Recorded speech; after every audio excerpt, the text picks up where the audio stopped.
युवा जदयू के प्रदेश नेता हमारे सामने हैं चंदन कुमार झा जी, और इनका पैतृक स्थान जो है वो सुगौली है।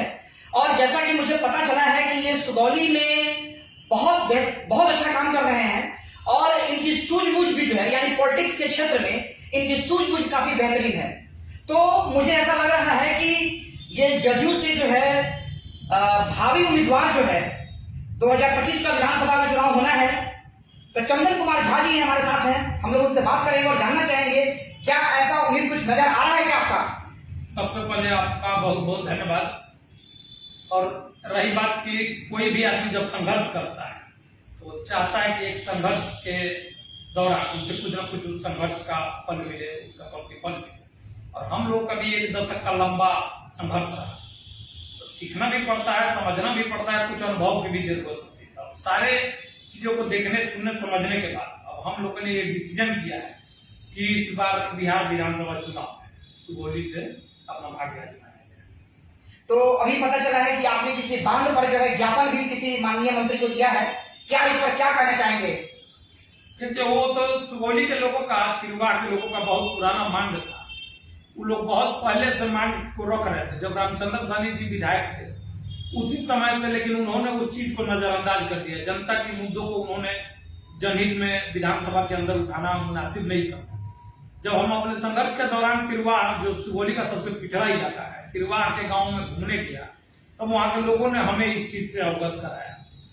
तो मैं इसको तत्काल संज्ञान में लेते हुए ग्रामीण कार्य विभाग के माननीय मंत्री अशोक चौधरी जी, उनसे कहा और हमारे बातों को तत्काल प्रभाव से संज्ञान में लिया। और जनता दल यूनाइटेड के राष्ट्रीय महासचिव आफाक मोहम्मद साहब ने और बिहार विधान परिषद के सम्मानित सदस्य अभी विद्वान है डॉक्टर राजवर्धन झा जी है, इन दोनों आदमी ने अपने लेटर हेड पर लिख करके माननीय मुख्यमंत्री जी को दिया। मुख्यमंत्री जी इस पर काफी बारीकी से विचार करते हुए उन्होंने विभाग को लिखा इसकी स्वीकृति के लिए, जो अब अंतिम चरण में स्वीकृत होते ही लोगों को इसका तोहफा बहुत जल्द मिलेगा।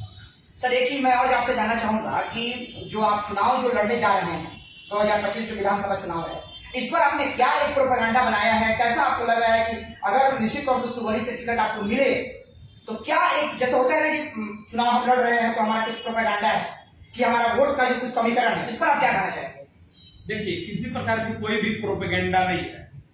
जनता में इतना उबाल है सुगौली के वर्तमान विधायक के विरुद्ध, उसके वजह से लोगों को वहां एक ऊर्जावान और क्रांतिकारी नेतृत्व की जरूरत है, जो उनकी बातों को बुलंदियों से विधानसभा के पटल पर रखे। उन्होंने जिस आशा और विश्वास के साथ 2020 में इन्हें वोट दिया था और जिताया था, अपना प्रतिनिधि बनाया था, उस पर ये निकम्मे साबित हुए, निकम्मे प्रतीत हो रहा है।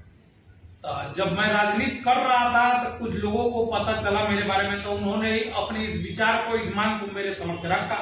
तो मैं लोगों को दुख दर्द को समझा और पहले मैं कहा कि आप लोगों की उम्मीदों पर पहले मैं खड़ा तो उतर जाऊं, उसके बाद विधानसभा की बात सोची जाए। तो लोग अपनी समस्या बताते गए, लोगों की समस्या पर मैं काम करते गया, निराकरण होते गया स्टेप बाय स्टेप। तब लोगों ने कहा कि इस बार आपको चुनाव में आना ही है। तो तब हमने एक कार्य योजना बनाई कि ऐसे ऐसे निकम्मे जनप्रतिनिधि जब किसी भी सीट से निर्वाचित होंगे, जनता की उम्मीदों पर खड़ा नहीं उतरेंगे, तो उसके लिए तो मैदान में आगे आना होगा।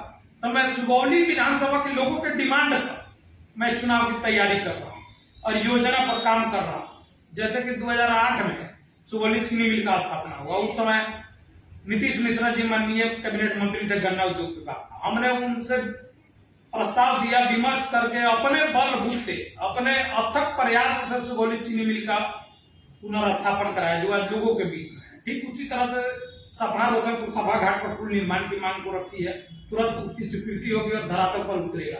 तो मैं तो लोगों के समस्याओं पर स्टेप बाय स्टेप काम कर रहा हूँ। लोगों को अच्छा लगेगा कि नहीं, ये नेता हमारे लायक है, हमारे उम्मीदों पर खड़ा उतरेगा, तो हमें अपना नेता चुनेंगे, हमें अपना बहुमूल्य वोट देंगे।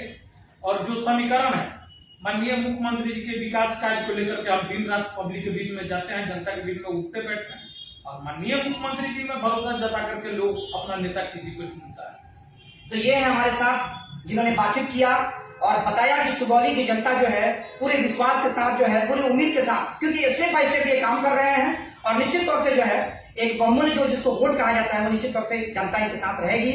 बहुत बहुत धन्यवाद। आप यूं ही देखते रहिए हमारे चैनल को। Thank you.